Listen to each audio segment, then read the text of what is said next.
بەناوی خوای بەخشندەی میێرەبان سڵاوتان لێبێت بەڕێزان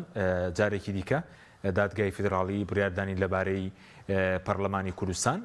بۆ 24 پێنج دواخست ئەو سکاڵانەی کە هەیە لەسەر درێژکردنەوەی تەمەنی پەرلەمانی کوردستانە لە بەرنامەی ئەمڕۆ قسە لەسەرەوە دەکەین بۆچی دادگا دووبارە دانیشتنەکەی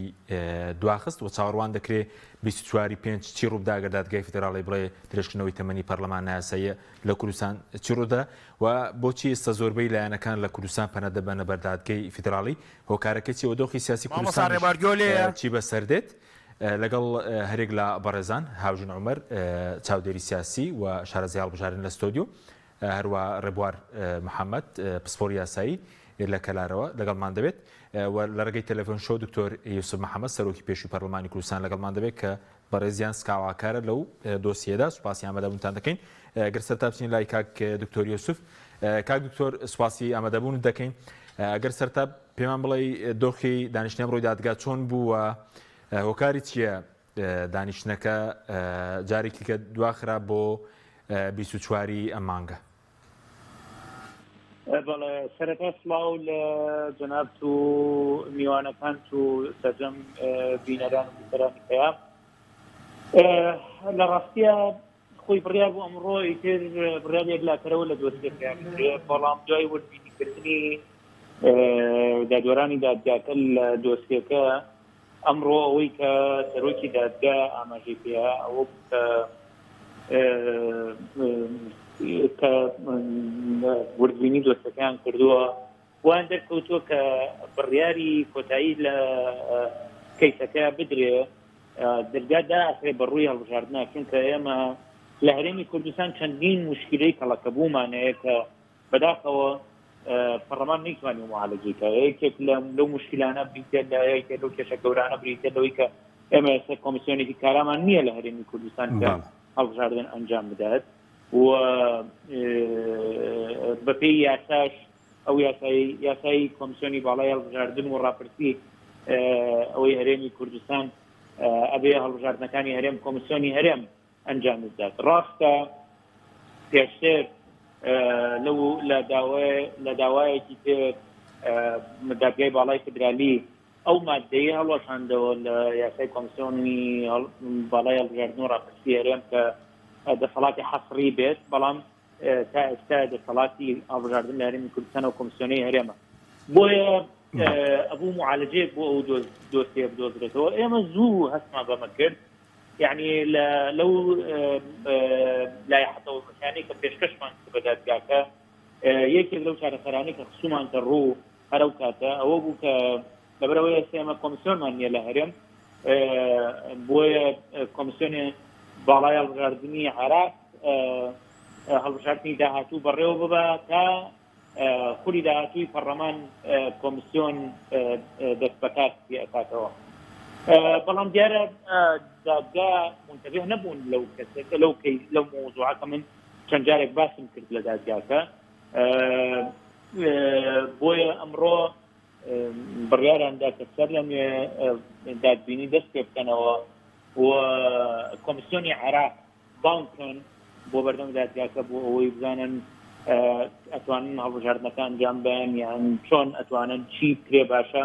بۆ ئەوەی هەر بڕیارێکیاندا لە بڕیارەکەی ئاماژە بۆەوەش بن کە کۆمیسیۆنی عێراق هەڵبژاردننی داهاتووی پەرلەمانی کوردستان جێبەجێ باشە بەس کاکتۆر ئەمڕۆ کە یەکلانە کرایەوە هۆکاریەوە بوو کە پەیوەندی بە کۆمیسیۆنی عێراقەوە بوو هەنی بانکردنی کۆمیسیۆنی عێراق بۆەوەیە کە لە 24 مانگ پێشبین دەکەن بڕیارێک بدرێت و کۆمیسیۆنی عێراق ڕابسپێردرێت کە سەرپەرشتی هەڵبژاردننی داهاتووی پەرلەمانی کوردستان بکە گویان لێگیرێت لە نوێنەری یاسایی کۆمیسیۆنی عێراق گوێی لێگیرێت بزان ئەوان ئەڵەن چی سەبەر بە ئەنجامدانی هەڵبژاردنەکان بەڵام ڕاستەکەی کە ئێستا دەرگای دادبینی کرایەوە جارێک پێم وایە دادگا بەرەوە ئەو ئاڕاستەیەش بڕوا کە هەندێک کێشەی تری پەیوەندیدار بە نەزاهەتی هەڵبژاردن لە هەرێمی کوردستان هەن ئێمە ئیسارەمان کردووە لەو لایحانی کە تەقدیممان کردووە لایحە تەوزیحیانەی کە تەقدیممان کردووە و هەروەها چەند سکاڵایەکی تازەش تۆمار کراوە لە بەردەم دادگاکە ئەوێت پێش ئەوەی بڕیار لە شەرعی بوون عفو بڕیار لە ناشەرعی بوونی درێژکردنەوەی ماوەی پەرلەمان بدات ئەو کێشانەش معالەجە بکات بۆ ئەوەی کەیسی هەڵبژاردن لە هەرێمی کوردستان بە یەک پاکێژ هەمووی معالەجە بکات. بەڵێ باشە، بەس ئەوەی کە ئێوە سکاڵاکارن لە دۆسیەکە ئامانتان چی بوو لە بردننی ئەو کەیسە؟ ئایا بەخێر بۆ خەڵک دەبینینەوە نەزاهاتی هەڵبژاردن بێت، هەڵبژاردنێکی پاک بێ ئەو کە و دۆسیێتان بردووە بۆ دادگای فیدراڵی؟ کات حەکیم کۆی پرسەکانی پەیوەندیدار بە ژیانی خەڵک پەیوەندی بەوەیە کە ئێمە هەڵبژاردنی نزیکمان نییە لە هەرێمی کوردستان وە سندوقخانی دەنگدان نین کە یەک لایەکاتەوە کێ دەسەڵاتدارە بۆی ئەوانەی لە دەنگی خەڵک ناترسن منەتیان بە دەنگی خەڵک نییە ئەوانە پێیان وایە کە هێزی چەکداریان هەیە وە لە ڕێگەی هێزی چەکدارانەیانەوە ئەتوانن درێژە بە دەسەڵاتی خۆیان بن. ئێمە هەتاکو سندوقی دەنگدان و دەنگ و متمانی هاوڵاتیان نەکەینە پێوەەر بۆ یەکلاکردنەوەی ئەوەی کە کێ لەسەر دەسەڵاتە ناتوانین گۆڕانکاری ڕێشەیی لە هەرێمی کوردستان بینەکایەوە بۆی ئەمە کەیسێکی ئێجگار ئەساسیە یعنی لە هەموو بابەتەکانی تر گرنگترە خەڵک نایبینێ نازانێت گرنگیەکەی چییە بەڵام ئێمەمانان کە خەڵکی مختصین لە بوارەکەی ئازانین کە گرنگی هەڵبژاردن و نەزاهەتی هەڵبژاردن چەندە مهمە کە دەسەڵاتدار لە دەنگی خەڵک بترسێ و بزانێ ئەگەر لە ساڵحی خەڵک بڕیار نەدا لە ساڵحی خەڵک کار نەکات لە هەڵبژاردنە ئەدۆڕێ چەندە مهمە کە هێزێک شکستە خوا لە هەڵبژاردن کە 4 ساڵی تر هەڵبژاردننی لە پێشە یەک خۆی تازاکاتەوە بەرنامەی خۆی تازاکاتەوە ئەی گونجێنە لەگەڵ تەسەڵوعاتی خەڵک وەجارێکی تر بە گروتینەوە یێتەوە بەردەم خەڵک داوای دەنگیان پێەکە یعنی بەڕاستی دیموکراسی ناچەت پێ و خۆشگوزەرانی نایەتەکایەوە حکمی ڕەشید نایەتەکایەوە و خۆشگوزەرانی هاوڵاتیان نایەتەکایەوە هەتاکو هەڵبژاردننی نەزیم نەبێت و هەموو هەڵبژاردنێکیش هەڵبژاردننی دیموکراسی و هەڵبژاردننی نەزیم نین ئێمە ئازانین هەموو هەڵبژاردنەکانی کە لە ماوەی ڕابردوو کراون بە ناو ناویان هەڵبژاردن بووە بەڵام بە چەندین ڕێگا هەوڵی بەلا ڕێداژبردنی دەرەنجامی هەڵبژاردنەکان کراوەوە تەزویری کراوە ئەمە جگە لەوەی کە بێلان نەکردنی هێزە چەکدارەکان لە هەرێمی کوردستان وای کردووە کە خەڵک متمانی بە هەڵبژاردن نییە یعنی ئێستا خەڵک بڕوازن بدات هێزێکی معەن بکە بە زۆرینە ئایا مەسەرەن پارتی ڕێگادا لە هەولێر ممارەسەی دەسەڵاتی خۆی بکە بۆیە یعنی ئەمانە مۆزوعی ئەساسیم پێویستە کاتێک دێکلا بکەن. باشە دوو پرسیارتر بە کورتی کاکتۆر ئەمڕۆیەوە لە دادگا داواتان کرد کە سکاڵاکارن لەم دۆسەیە کە بەزوو یەکلا بکرێتەوە چونکە ئەو 5 دانیشتنە بزان بۆ دانیشتنی شەشەم دەڕوە هەردووا دەخرێت لە دادگای فیدراڵی و کەیسە لە ڕاستیان ئەمە مۆزوع ئەساسی نییە لە ماوەی ڕابردووش ئێمە ئەوەی کە یعنی ئەگەر جەنابەت سەیری هەموو بابەتانە بکەین کە نووسی ومانە وەتەنانەت ئەو سکاڵە یعنی هەموو لایحەکانیشی کە نووسی ومانە مەبەستمان نەبووە بە زوویی تەنها بڕیار لەسەرەوە بدرێت کە ئەو یاسایی لە پەرلەمان دەرکرا بۆ درێژکردنەوەی ئەم خولەی پەرلەمان نادەستوریە یعنی ئێمە تازەمە پەرلەمان درێژ کراوەتەوە و تازە هەڵبژاردن لە کاتی خۆیان نەکراوە گرنگە ئەمە بخۆزینەوە بەوەی کە جارێکی تر بە شێوەی بنبڕ ئەوە کۆتایی پێبێت کە دەسەڵات درێژ بکرێتەوە بۆ کەس چ بۆ پەرلەمان بێت چ بۆ دەسەڵاتەکانی تری هەرێمی کوردستان بێ ئەمە یەک دوو بەڕاستی گرنگە ئەم دۆسیە بخۆزینەوە بۆ ئەوەی هەڵبژاردنێکی جیاواز بێتەکایەوە وەگەرنا ئەوە بڵین دادگا ئەم ڕۆژ بڕیار بدایەت ئەو درێژکردنەوەیە نادەستوریە و هەڵبژاردنێک بکرایە هەوشەوەی هەڵبژاردنەکانی تری کە لە هەرێمی کوردستان کراوە یعنی شتێک گۆڕانکاری نایەتەکایەوە بۆیە هەردوو فرسەکە بەلای ئێمەوە گرنگە وەجێی سەرنج و جێی کارکردنمان بووە و کاری بۆکەین لە ماوەی داهاتوو لە ڕاستیە تازە هەڵبژاردن دوا کەوتووە یعنی من چەند جاری تریش ئاماژەم پێیاوە و لە بەرنامەکان نووسی تریش لەگەڵ جەنابەت دەر ئاماژەم پێیاوە تەمدید درێژکردنەوە شەرعیەت ناهێنێ بەڵام لە هەمان کاتیشا هەڵبژاردننی پڕگزیکاری و تەزویر ئەوە شەربیتانەوە شەرعیەت ناهێنێ ئەبێ کار بۆ ئەوە بکەین هەڵبژاردننی داهاتوو هەڵبژاردنێکی جیاواز بێ لە هەموو هەڵبژاردنەکانی پێشوو و نەزاهەتی پارێزراوە بێ و هێزە سەردارەکان بێلایەن بکرێ وەگەرنا پێویست ناکات هەموو جارێ ئێمە بڕۆین هەڵبژاردنەوە ئەوانە پێش هەڵبژاردن نەتیجەی هەڵبژاردنیان لێکلا کردبێتەوە بۆیە یعنی ئێستا کات گرنگ نییە ئەوەندەی گرنگەوەیە کە دەرەنجامەکەی چێت باشە بە کورتی سوپاس دەکەم پێشبین دەکرێت 24 مانگ بڕیارەکە بدرێت بە تاوەتی چکە وا پێشبین دەکرێت 24 مانگ مادەم داگیرنی کرایەوە من پێشبینی ناکەم کە 24 مانگ بڕیار بدرێت 24 مانگ کۆمسیۆنی باڵای هەڵبژاردنەکانی عراق بڵاوکرێت و دوای ئەوە دادگاکە پێویستی بە وردبینی هەیە و احتیمالەکە دوای ئەوە بە دانیشتنێکی دوو دانیشتین تر وادەی بڕیاردانی کۆتایی لەسەر دۆستەکەیەک لا کات باشە با پرسیارێک تریش لێ بکەمەر پێویست بە هەڵبژاردن کۆمەڵی دادگەری بڕیاری داوە لە پەرلەمان بکشێتەوە لە ئەنجومەنی پارێزگای حکوومەتی خۆجەی بۆی هەڵبژاردنەکان فشاری بێ بۆ دروستکردنی هەڵبژاردن بەڕێزت چۆن لەم بڕیارە دەڕوانی وەڵا دەستخۆشیان لێ یەکەم ئەوە کارێکی زۆر باشە و بەڕاستیش من لەم دۆستیە خۆم بە نوێنەری خۆم بەتەنیا نازانم یعنی لە ڕاستەیە ئێمە خۆمان بە نوێنەری هەمووەوە نازانین کە دژی درێژکردنەوەی ماوەی پەرلەمان دەنجاندا خۆمان بە نوێنەری ئەوە نازانین کە یعنی استقالیان کرد لە پەرلەمان و ئەوە یان شانەوە لە پەرلەمان یان بایکۆتیان کرد لە پەرلەمان هەموو ئەوانە ئەوانیش دژ هەمویان دژی درێژکردنەوەی ماوەی پەرلەمان بوون هەمویان دژی ئەو درێژکردنەوەانە بوون و لە ڕابردووش هەموومان پێکەوە دژی درێژکردنەوەی ماوەی دەسەڵاتەکان بووین بۆیە ئەوەی کۆمەڵی دادگەریش کردی هاوشێوەی ئەو لایەنانەی تریش کە استقالیان کردووە بایکۆتیان کردووە هەنگاوێکی گرنگە بە ئاڕاستیەوەی هەمومان دژی ئەوە بین کە ئەم دموکراسی لە هەرێمی کوردستان دموکراسیەکی ڕتوش بێت و لە ناوەڕۆکە دموکراسی نەبێ بەڵکو هەر هەمان ئەو حکمی بنەماڵەیی حزبیە بێت کە ئێستا لە کوردستانای بینین بۆی دەستخۆشیان لێ یەکەم و ئەوەشی کە تەرنیشیان هێنایە سەر ئەوەی پارێزگاکە ئەنجومەنی پارێزگاکانی شەرعیەتیان نەماوە فعلەن ئەوەش کارێکی دروستە لە 2018ەوە ئەنجومەنی پارێزگاکانی هەرێمیش شەرعیەتیان نەماوە و يعني حکوومەتە خۆجەیەکانی شەرعیەتیان نەماوە. بەڵێ سوپاس دەکەین زۆر سوپاس بۆ بەڕێز دکتۆر یوسوف محەممەد سەرۆکی پێشووی پەرلەمانی کوردستان سوپاس دەکەین کە لە ڕێگەی تەلەفۆنەوە لەگەڵ مامووی کاکاوژین جەنابیشت بەخێر بێ سەرنجی بەڕێزت چیە لەسەر بردننی سکاڵاکان پێوەست بە هەڵبژاردن بۆ دادگای فدراڵی ئەمە دەرەنجامی چیە کە لە زۆر دۆسیە لە جگە لە هەڵبژاردنیش پێنا دەبێتە بەر دادگای فدراڵی بەناوی خۆی گەورە و میهرەبان زۆر سوپاس بۆ بەڕێست و میوانە بەڕێزەکان و ئەو بینەرانەشی کە متابعی بەرنامەکە ئەکەن لە ڕاستیدا من بۆ چەند خاڵێکی ئەگەڕمەوە دیارترینیان ئەو ئەزمونە سلبیەیە یا ئەو خراپبەڕێوەبرنەیە کە لە 30 ساڵی ڕابردووە دەسەڵاتدارەتی لە هەرێمی کوردستان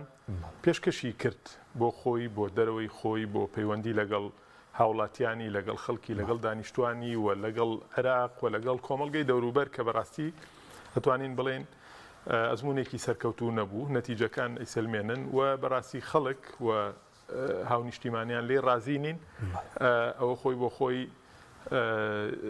یعنی ئەو قەناعەتەی لای ئەو سیاسی و لای ئەو نخبەیەش دروست کرد کە خۆیان لەبەرەی خەڵکا دەبینەوە کە ڕێگە چارەیەک بە پێی زەمانەکان بدۆزنەوە بۆ ئەم چەق بەستویە بۆ ئەم داخورانەی کە ڕووی لە دەسەڵاتی هەرێم و ئەزمموی هەرێم کردووە بۆیە لە قۆناغەکانی پێشوشە بۆ نمونە بۆ حەلی تر گەڕاون یعنی وایان کردووە مەسەلەن لەگەڵ بەغدا لەگەڵ هێزەکانی کۆمەڵگەی نێودەوڵەتی لەگەڵ مؤسساتی وەکو UN و ئەمانە کە بە پێی زەمەن چ وەسیلەیەک بەردەست بوو بێ بۆ ئەوەی چاکسازی بکرێت لە پرۆسەی دەسەڵاتدارەتی لە هەرێمی کوردستان وەیە تا ئێستا نەکرا ئێستا تقریباً کە کۆمەڵی فاکتەری تریش هاتوون تەقویە و یا ئەو هەوڵانیان بەهێز کردووە ئەمە بۆتە سەبەبێکی ئەوەی کە بەڕاستی خەڵک ڕوو لە کۆمەڵێ دەستگابنێک کە پێی وایە پشتیوانی دەکات لە گێڕانەوەی مافەکانی خاڵی دووهەم بەڕاستی پەیوەندی بە تەرەفی بەرامبەرمانەوە هەیە کە عێراقە کە مەرکەزە کە ناوەندە یا ئەوی پێوترێ بەغدا لە ڕاستیدا لە بەغداش ئێستا هەموو لایەک متتەفقن بە هەموو نار و ناکۆکە سیاسیەکانەوە بۆ دیارترین نیشانەگەر سەیریکەی تەیاری سەدری و جەماعەتی مالیکی و هاو ئاوازەکانیان و هەموو ئەوانەی کە دابەش بوون بەسەر ئەو بەرەیە ئەمە لە مەنزومەی لە ناو دائیرەی شیعیە و ئەوانی تریش لە سوننەکانیش هەر هەمویان لە ئاستی بنەمایەکە هیچ کێشەیەکیان نیە ئەویش ئەوەیە چۆن مرکزیت لە عێراق تۆغ بکرێتەوە و چۆن وابکەن بە ڕێکارە یاسایی و دەستوریەکان بە هەوڵەکانی خۆیان بە میکانیزمی خۆیان جاسەدرەکان بە شێوەیەک جەماعەتی داعوە و مالیکی و جەماعەتی ئیدارەی دەوڵەت بە شێوەیەکی تر وا دەکەن کە مرکزیت سەرتاسەری عێراق بگرێتەوە و سوود لە بەهێزبوونی خۆیان و لاوازبوون و داخورانی دەسەڵاتدارەتی هەرێمی کوردستان بگرین بۆیە بەڕاستی ئەتوانین ئەم دوو خاڵە بکەین بە فاکتەری یا ئەساسی ئەوەی کە ئێستا ئێمە بۆی دەڕۆین بۆیە بەڕاستی ئەم واقعی کە ئێستا ئێمە باسی دەکەین من ئەتوانم بڵێم لە 3 ساڵ تا 5 ساڵی داهاتوو زۆر بە ئاشکرا زۆر بە تۆختر ڕەنگەداتەوە و بەڕاستی بەرەو ئەوەمان دەبا کە چۆن ئەڵێ واقعێک بێتە پێشەوە ئەم تاڵەمەوە بخرتێەوە ئەو دێڕە دەستوریەی کەوای کردو هەرێمی کوردستان واقعێکی دەستوری بێ سبینێ لە هەر تعدیلێ لە هەموارێکی یاسایی هەموارێکی دەستوریە حلێک بۆ ئەو بدۆزرێتەوە بۆ چونکە بەڕاستی ئێستا تەرەفی لاواز و تەرەفێک کە کارتەکانی دەستی زۆربەی سوتاوە تەرەفی کوێ هەرێمی کوردستانە و تەنانەت سیاست شەوتی پارتی وکێتی وای نەکردەوە دەسەڵاتدارەتی لە هەرێمی کوردستان بۆیە ڕەنگە لە مەرحەلەیەکا بە تەنها هەر یەکێتی و پارتیش نەبوو بێتن بۆ نمونە ئەگەر من وەکو هاوژین لە مەرحەلەیەکە بۆ نمونە هاوبەش بوو بێتم پارتی و یەکێتی بە بۆنەی منەوە شتێکیان کردبێ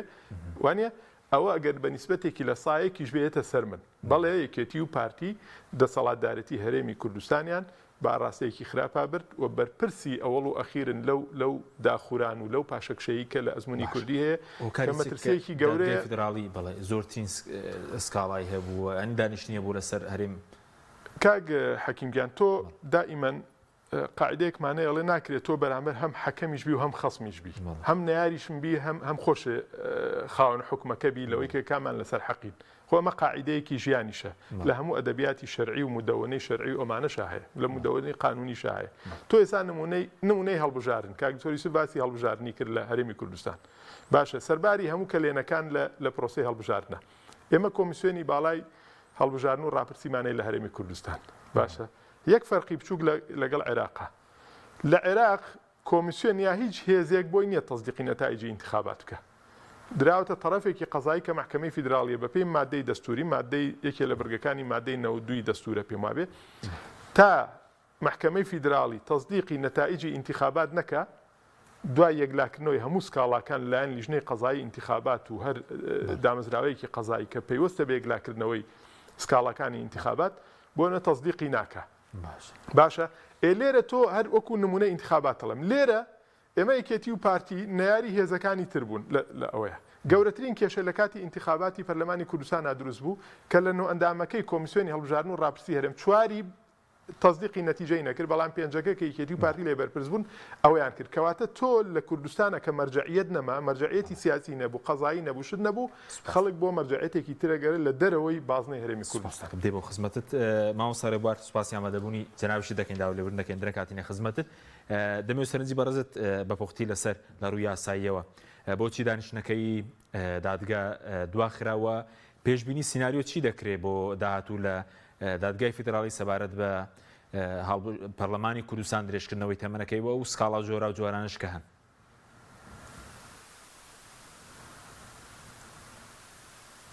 سڵاو ڕێز بۆ میوانەکان و بینەرانی کەناڵەکەتان سروشتیە کە دادگای فیدراڵی تەماشای ئەو تانانە یان ئەو سکاڵایانە بکات کە لەسەر دەستوری بوونی سەرجەم و یاسایانە دەدرێن کە لە عێراق یاخود لە پەرلەمانی کوردستانەوە دەرەچن تاجیلکردنی ئەم سکاڵایی کە تایبەتە بە شەرعیبوون یان ناشەرعیبوونی ماوەی سەرۆکایەتی با بڵێن تەمدیدکردنەوەی ویلایەتی پەرلەمانی کوردستان شتێکی چاوەڕوان کراوە چکە ئێمە بەر بە چەند خاڵێک قسە لەسەر ئەم بابەتە بکەین یەکەم لە ڕووی یاساییەوە لە ڕووی فکری دیموکراسیەوە ئایا دەشێت پەرلەمانێک کە بۆ ماوەیەکی زەمەنی دیاری کرا و هەڵبژێردراوە سەڵاحیەتی ئەوە هەیە ویلایەتی خۆی تەمدید بکات ئەبەن هەموو بنەما دیموکراسیەکان هەموو بنەما یاساییەکان لەسەرەوە کۆکن کە ئەو مافی دەنگدەرە کە جارێکی تر تەخویلی سڵتەی تەشریعیە هەر دەسەڵاتێکی تر بکاتەوە بۆ مارەسەکردنی دەسەڵات بە پێچەوانەوە دوای ئەو مدە زەمانی کە بۆی دیاری کراوە لە یاسا بەرکارەکان کە 4 ساڵە بۆ 4 ساڵ یەک ڕۆژ ئەو پەرلەمانی هەرێم بێ عێراق بێ هەر وڵاتێک بێ شەرعی لەدەستەداوە ممارەسەکردنەکەی ممارەسەیەکی ناشەرعی دەبێت هاوکات لەگەڵ ئەم بنەمایە گشتیانەدا یاساکانی هەرێمی کوردستان خودی یاسا هەڵبژاردننی پەرلەمانی کوردستان لە مادەی 51 دەڵێ لای پەرلەمانی کوردستان ماوەی 4 ساڵە و دوای 4 ساڵەکە تەواو دەبێت لە نظامی داخلی پەرلەمانی کوردستان لە مادەی 6 دیسان تاکید لە ماوەی 4 ساڵی وڵایی پەرلەمانی کوردستان نکاتەوە بەڵام بەداخەوە لە 92 تاوەکو ئێستا پەرلەمانی کوردستان عرفێکی دووچاری عرفێکی ناتەن دروست بووە کە تەمدیدی وڵایی پەرلەمان ئەگەر بۆ ڕۆژێکیش بێ یعنی ئەگەر تەماشا بکەین لە 95 بۆ 2005 ماوەی 10 ساڵ پەرلەمان با بڵێن تاجیل کرا وڵایی پەرلەمان ئەمە ڕەنگە عذرێک بوو بێت کە شەڕی ناوخۆیە کە عذرێکی قەبیحە بەڵام دوجار لە خولی دووەم لە خولی سێم لە خولی چوارەم هەموو ئەم خولانەت پەرلەمانی کوردستان لە تەمدیدا بووە و دوجار لەم تەمدیدەی کە ئەخیرکە بە ماوەی ساڵێک تەمدیدکرا هەموو ئەمانەوە پێمان دەڵێن و ئەگەڕی بەچینەوە بە دەستوری عێراقیەوە چونکە محکەمەی اتحادی تەماشای دەستوری بوونی هەموو یاسایەک دەکات لە مادەی 5 و 6 دەستوری عێراقیە زۆر بەڕوونی باسی ئەوە دەکات کە شەعب سەرچاوی دەسەڵاتە گشتەکانەوە شەعب مەزدەری سوڵتەیە وەروها لە مادەی 6 باسی ئەوە دەکات کە دەبێت دەسەڵات یا دەسەڵاتە گشتەکان ڕێز لە مەبدەئی تەداولی سوڵتە بگن بە شێوەیەکی سلمی و ئاشتیانە کە ئەما خۆ هەر تاکید لە پرۆسی هەڵبژار نکاتەوە لەو مدە زەمانی کە دیاری کراوە هەموومانە پێمان دەڵێن کە دەتوانین پێشبینی ئەو بکەین کە محکەمەی اتحادی ئەگەر بە شێوەیەکی قانونی مجەڕەدانە ئیش بکات یان بیر بکاتەوە یان دراسی کەیسەکە بکات بە شێوەیەکی یاسایی و دەستوری مجەڕەد لە هەموو بارەی سیاسی ئەتوانین بڵێن بڕیارەکەی بە ئاراستەی هەڵۆشانەوەی با بڵێن نادەستوری بوونی یاسای درێژکردنی ویلایەتی پەرلەمانی کوردستاندا دەچێت و هاوکات کە ئەگەر بڕیارەکەی بەم ئاراستەیە بێ بێگومان دەرەنجامەکانی ڕوونەکە دەبێتە هۆی هەڵۆشانەوەی پەرلەمان دەبێتە هۆی دروستبوونی فراغی پەرلەمانی و ڕقابی لە هەرێمی کوردستاندا و دەبێتە هۆی ئەوەی کە حکوومەتی هەرێم دەبێتە حکوومەتێکی تەصریفی ئەعمال حکوومەتی کار بەڕێکەوە دەبێت بە زووترین کات هەڵبژاردن بکرێت بەڵام دەمەوێت هاوکات لەگەڵ ئەماوە خاڵە بعد درێژکردنەوەی ویلایەتی پەرلەمان نەبەستینەوە بە خودی دامەزراوی پەرلەمانەوە بەندانی تۆ لە دۆخێکدا کە هەڵبژاردن ئەنجام نەدرێت لەو ماوە یاسایی کە دیاری کراوە دەبێت پەرلەمان چی بکات یعنی من زەن بیاتاوانی تەمدیدی ویلایی پەرلەمانە گەڕێنە بۆ حیزبە سیاسیەکان و بە تایبەتی تر بۆ حیزبەی کە دەسەڵاتی سەرەکی لایەوە احتیکاری ڕئیسی هەموو دەسەڵاتەکانی کردووە بە دەسەڵاتی تەنفیزی و بە هەموو جۆرە دەسەڵاتێک و چکە لە هەمان کاتە کاری ئیداری کردووە و لا مەرکەزەت ئیداری سەپاندووە بیرمان نەچێت کە هەڵبژاردن بۆ ئەوەیە کە دۆخی سیاسی و دۆخی یاسایی لەو ناوچە جوگرافی کە کای هەڵبژاردنەکەی بگۆڕێ لێرەوە ئەمە بەسمەوە بە چەند خاڵێکی کرد ئایا هەڵبژاردن ئەگەر بکرێ بە هەمان میکانیزمی یاساکەی پێشوو کە بریتێ لە یەکبازنەی هەڵبژاردن لە هەرێمی کوردستان و هەمان ئەو لیستەی جەنگدەرانی کە لە هەرێمی کوردستانە هەیە بە هەمان ئەو تەقسیماتە بۆ پێکاتەکان کە لە هەرێمی کوردستانە هەیە ئایا هیچ شتێک لە دۆخی سیاسی هەرێمی کوردستانە گۆڕێ هەتاوان ئەمە نابێتە هۆی ئەوەی کە ئێمە هەڵبژاردن نەکەین بەڵام ئەم فاکتورانە وای کرد کە لە بینی زۆرینەی حیزبە سیاسیەکان و لە مقابل پارتی دیموکراتی کوردستان ئەم خلافە سیاسی وای کرد کە پەرلەمانی کوردستان نەتوانێت لە کاتی خۆی هەڵبژاردن بکات بۆیە نەتیجە قسەکەمان ئەوەیە کە پێشبینی ئەوە دەکەین کە لە محکەمەی اتحادی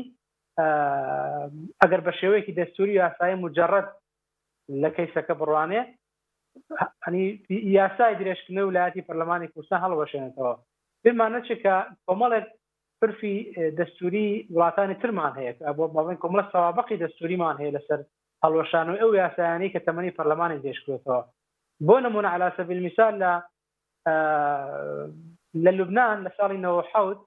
پەرلەمانی لوبنانی ڕوبەڕووی هەندێک دۆخی استثنایی بوو بۆ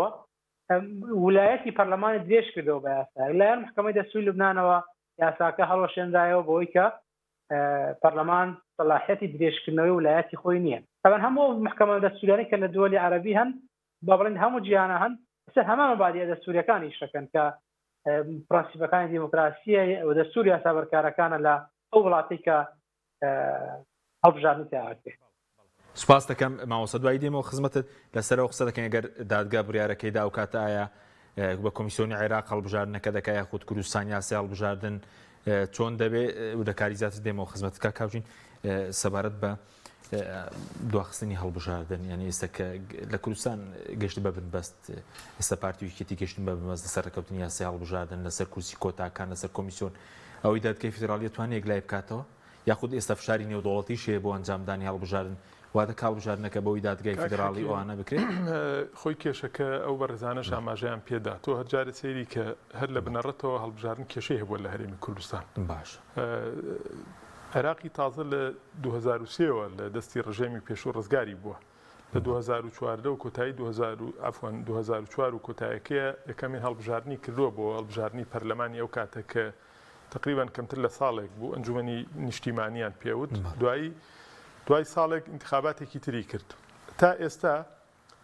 ئەگەر غەڵەت نەبم بەو یەک ساڵەوە 6 خولی پەرلەمانی انتخاباتی بۆ کراوە لە عێراق لای ئێمە لە 92 تا ئێستا 5 خولی پەرلەمانی انتخاباتی بۆ کراوە ئەمە خۆی بۆ خۆی ئیسلمێنە کە تۆ ماوەکە تقریبان ئەو نەونیە یان نزیکی دوو ئەوەنەی ماوەی دەسەڵاتی عێراقە بەڵام ئەو لە تۆ هەڵبژاردننی زیاتر کردو جارە ئەمە خۆی بۆ خۆی لە ڕووی پرەنسیپ و مەبدەئیەوە ئێمە تا ئێستا خاوەنی هەڵبژاردنێک نین کە لە وادەی خۆی وانێ لە کاتی خۆی لە کاتی یاسایی خۆی و ماوەی یاسایی خۆیان کرابێ و هەروەها ئێستا ئەمە مناقەشەکەمان لەسەرەوەی ئایا محکەمەی فیدراڵی بڕیارەدا ئەم ساڵە نادەستوریە یا دەستوریە یا مەخرەجێکی بۆ بدۆزێتەوە باشە یخۆ کێشەکە ئێستا دەستوری بێ و نادەستوری بێ خۆ ئەم حکوومەتی هەرێمە ئەم دەسەڵاتدارێتێک گورە ناتوانێت لەو ساڵی کە درێژی کردەوە وتی زیاتر درێژی ناکەم و هەڵبژاردن بکە هەموو کۆمیسیۆنێک بنەمای ستاندەر ئەوەیە هەموو کۆمیسیۆنێکی هەڵبژاردن ئەگەر یاسای هەڵبژاردن ئامادە بێ ئەگەر بڕیار لە بودجەی هەڵبژاردن درابێ ئەگەر تشکیلەی کۆمیسیۆن تشکیلەیەکی یاسایی بێ و ماوە بەسەرچوو نەبێ و تشکیلەیەکی کامل بێ ئەنجا 180 ڕۆژی ئەوێ بۆ ئەوەی بتوانێت هەڵبژاردنێکی لە بینی دوو قەوسا پاک و بێگەرد ئەنجام بدە ئێمە تا ئێستا یاساکە قسەی لێ نەکراوە بەمعنای ئەوەی کە هێزەکان ڕێبکەون لەسەری بیان بدایەتە پەرلەمان و تعدیلیان کردا باشە کۆمیسیۆن ماوەی بەسەر چووە و چەند ئەندامێکی نوقسانە باشە و شەڕێکی سیاسی قوڵ هەیە لە ناوخۆی هەرێم کەوای کردووە حکوومەتی مەشلول کردووە حکوومەت بە ئەمری واقع دابەش بووە باشە وەرتۆ لەگەڵ شەڕێکی گەورە و مەسیریشا لەگەڵ عێراقا کە ڕەنگە لەوەشا لە ڕووی قانونیەوە نەتوانی سەرکەوتوبی و لە ڕووی سیاسی و ئەمری واقعیشەوە کارتەکانی دەست سوتابێ باشە کێشەکەمانەوە نیە ئەگەر پەرلەمانی عێراق بڵێ ئەم ساڵت دەستوریا دەچێت کە ئەوە بەڕاستی خۆی بە خۆ شتێکی گرنگە تۆ لە محکەمەی فیدراڵی عێراق بۆن مونەبێ قسە لەمە بکاوە دەسەڵاتەکانی دەستوری لەسەر لادانە دەستوریەکانی هەرێم عێراق ڕاد بسپێری ناتوانێت ئەمە بکە بۆ لەگەڵ هەنجومەنی پارێزگەکانی عێراق بیکە خۆ تۆمارەکەی حازرەوەیە ئەگەر ئەو بکاتەی بە یاساکۆنەکەی کوردستان بکرێت لە ڕاستیدا من ئێستا دەقی یاساکانم هەمووی لەبەردەست نییە یعنی لە یادمان نەماوە ئایا بۆ نمونە حەسری بوون و حەسری نەبوونی انتخابات لای کۆمیسیۆنی هەڵبژاردننی هەرێم و بەغدا چۆنە یعنی چکە ئەوش تەکیفی قانونی ئەوێ بەڕاستی بەڵام لە ڕاستیدا ئەگەر بێتە سەر ئەوە مودەی هیچ بربەستێکی یاسایی نەبێ باشە یعنی مودەی یاسایی و مؤسسی خۆیان بنێ کۆمیسیۆنی عێراق بە ئاسانی ئەتوانێت ئەو انتخاباتە سەرپەرشتی بکە ئەساسەن کۆمیسیۆنی عێراق خۆی لەبەردەم ئەوەیە لە ماوەی ئەم دوو ساڵەیە لە ماوەی 2020 و 2024 دوو انتخاباتی گەورە لە عێراق بەڕێوەبەرەکەیەکیان لە هەرێمی کوردستانیش سازەکرێ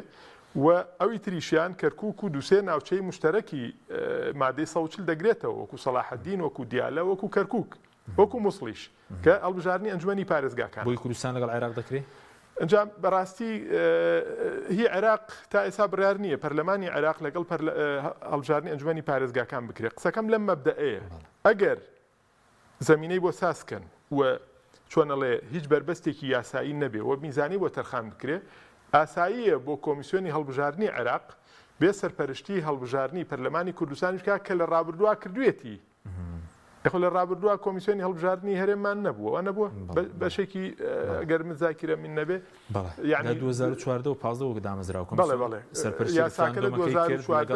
پێشویە خولی کرد بەڵێ یعنی بۆ نمونە ئەمە شتێک نییە بڵێ لە توانای ئینا نەبێ لە توانای کۆمیسیۆنی عێراق بەڵام ئێستا ڕێکارێکی بڵێن کۆمەڵێ بربەستەیە لەبەردەم کۆمیسیۆنی عێراقا هەڵبژاردننی عێراقا بۆ نمونە هەمومان نەزانین قاضی عەبدولجەلیل کە ڕئیسی مفەوزیەیە استقالی تقدیم کردووە و احتینیەتێک ئەبیندە لای هێزە باڵا دەستەکانی عێراق کە ئەوانەی ئێستا ڕنگدانەوەیان و ویستیان بەسەر قانونی هەڵبژاردنەوە دیارە و جێپەنجەیان دیارە ئەیانەوێ باز لەوە دەکرێت کە بەنیازن قانونی مفەوزیەش دەستکاری بکەن و پێداچوونەیەکی پیا بکەن لە شخصەکان لە بەشێ لە بنەمای یاساییەکانی بۆ ئەوی بە شێوەیەک کە خۆیان ئەیانەوێ و یاسای هەڵبژاردن کارەکانی دابڕێژنەوە لە ڕووی یاسایی بۆی ئەگەر ئەمە بکرێ احتیمالێکی قسەی لەوە کرێت کە هەڵبژاردننی ئەنجومەنی پارێزگاکانی عێراقیش لە کاتی خۆیان نەکرێ بەڵام تا ئێستا ئەم قسانە نەچوونەتە سەر کاغەز بەڵام ئەوە تەداول لەکرێەوە بۆیە ئەمە بڵێ هەرچەنە ئەمە شتێکی جوزئیە بەڵام لە ڕووی ئیمکانیەتەوە لە ڕووی ئیمکانیەتی کۆمیسیۆنی باڵای عێراقەوە ئەتوانێت ئەم شتە بکات لە ڕووی فەنیەوە هیچ کێشەیەکی نییە چونکە هەر سەرپەرشتی هەڵبژاردننی ئەنجومەی نوێنەرانی عێراقەکە لە ناوچەکانی کوردستان و محافەزەکانی کوردستانیش بۆیە بەڕێئی من ئەگەر کارەکە بۆ ئاڕاستەیە ڕۆی و زمینەی بۆ سازکرا کۆمیسیۆنی عێراق بیکە من لەگەڵ مەبدەئی ئەوم هەموو هەڵبژاردنەکان لە یەک ڕۆژا بکرێ لە تەواوی وڵاتە لە تەواوی حکوومەتی هەرێمی کوردستانە هەموو هەڵبژاردنە تەشریعی و نیمچەکان لێ کاتا بکرێ بەڕاستی ئەوە بەشێکی زۆری بەڕێئی من ئیجابیاتی هەیە پەیوەندی بەوەیە تۆ لە 4 ساڵە مەشغوڵ نابی بە هیچ شتێکی ترەوە غەیری ئەدای خۆت بۆ نمونە ئەگەر تۆ زۆری نەبووی خەڵک دەنگی زۆرینەی پێدا ئەو کاتە مەجالیسی محافەزاتیش هەر خۆت زۆری نەدەبی ئەو کاتە پەرلەمان و حکوومەت زۆرینەی هەر خۆتەبی باشە بربەس دروست نابێ ئێستا ئەمە انتخابات دەکەین دوای ساڵ و نییە 2 ساڵی تر انتخاباتێکی تر مەسەلەن ئەنجومەنی پارێزگاکەین ئەم حیزبانەی کە زۆری نەدێنین یا مەسەلەن ئەکەونە مزایدات یا بۆ نمونە ئەکەونە شەڕی انتخاباتەوە هیچ لایەنێک کە زۆری نەبێنێ ناتوانێت بە تەواتی ئیستیقراریەکی ئیداری بێنێتە کایەوە ئیسفادەی لێ بکە بەڵام بەڕاستی ئەم کێشەی کە ئێستا هەیە کاک حەکیمگیان کێشەیەکی ئاڵۆزە و بەو شێوەیەش بە ئاسانی بەڕاستی نایەتە دی و کاک دکتۆر یوسف ئاماژەی پێدا من پێم وایە ئەم قەرارە درێژە دەکێشێ ئەگەر چی بەنادەستوری بوونی درێژکردنەوەی تەمەنی پەرلەمان ئەو بکە بەڵام ئەم ئینە ڕەهەندی یاسایی هەیە ڕەهەندی سیاسی هەیە ڕەهەندی مستەقبەلی هەیە چکە یەکێک لە بنەما دەستوریەکان و بنەما یاسایەکانی قەرارەکانی محکەمەی فیدراڵی ئەوەیە ئیتر ئەم قەرارە جارێکی تر تەفسیر ناکاتەوە جارێکی تەعنیشی لە نادرێت واتە مەدە الحەیات حکوومەتی هەرێم هەبێن بۆی نییە یەک ڕۆژ انتخابات تەخیر بکە بۆیە بەڕاستی ئەم دادگای فیدراڵیش کە لایەنەکان بانگەکاتەوە کە سەر لە نوێ مراجعەی قەزەکانە کاتەوە زۆر بە وردی ئێوێ مراعاتی وەزع سیاسیەکەش بکە بە شێوەیەک ئەوە نەکە ئەزمەیەکی سیاسی قوڵ لە عێراقا دروستکە و قوفڵ لە پرۆسی سیاسی بە دوای بۆیان نەکرێت دێمە خزمەتت مامۆستا سوپاس دەکەم ئەگەر بە پوختی وەڵام دەیتەوە سوپاس دەکەم سەبارەت بە ئەگەر بۆ نمونە دادگای فیدراڵی بڕیاریدا ماوەی درێژکردنەوەی تەمەنی پەرلەمان نایاساییە ئایا ئەو کات کۆمیسیۆنی عێراق سەرپەرشتی هەڵبژاردنەکە یاخ کوردستان یاسای هەڵبژاردن چی لێ دێ و ئەو کاتە پەرلەمان نامێنێ سەرۆکیێرێن دەسەڵات دەگرێتە دەست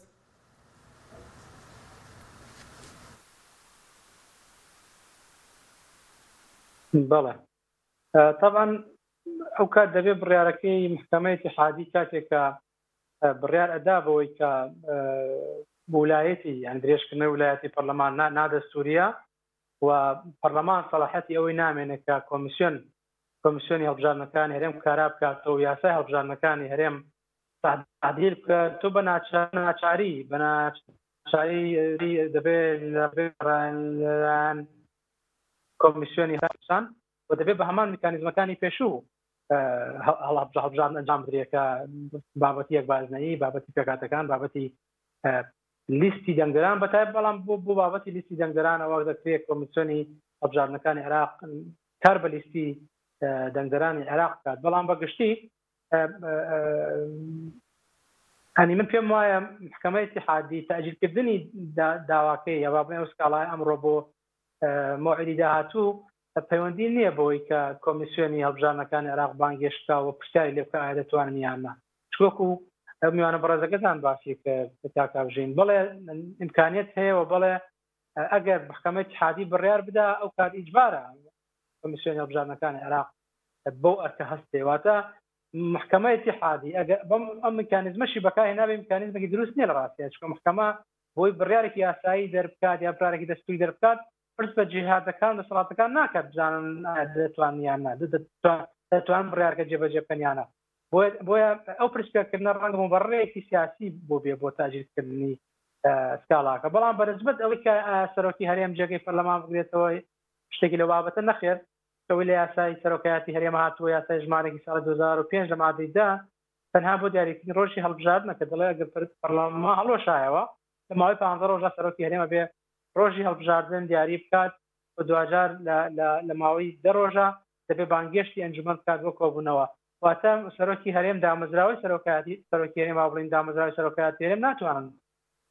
سەرپەرشتی هەڵبژاردن بکەن بەڵکوەوە جهەیەکی مانی پێویستەکە لە عێراقدا کۆمیسیۆنی هەڵبژاردنەکانی عێراقەوە لە هەرێمشتا کۆمیسیۆن هەڵبژاردنە بەڵام ئەو بابەتی ئایا یاسای ژمارە 4 ساتەمان لە ساڵی ڕابردوو ساڵی 2022 سکاڵای لایەن هەندێک لە پەرلەمانتارانەوە تۆمار کرا لەسەر نادەستوری بوونی یاسای ژمارە 4 ساڵی 2014 کە یاسای کۆمیسیۆن هەڵبژاردنەکانی هەرێمە بۆ هەڵۆشانەوە یاسایە بەڵام محکەمەی اتحادی لە بڕیارەکەیدا کە بە چەند بڕگەیەک بڕارەکەی دەرکرد دانی نابەوەی کە ئەم یاسایە دەستوریە بەڵام ئەو ئەنی دەستەواژەیەکی لە مادەی دوو یاساکە ئلغا کردەوە کە ئەوە بوو کە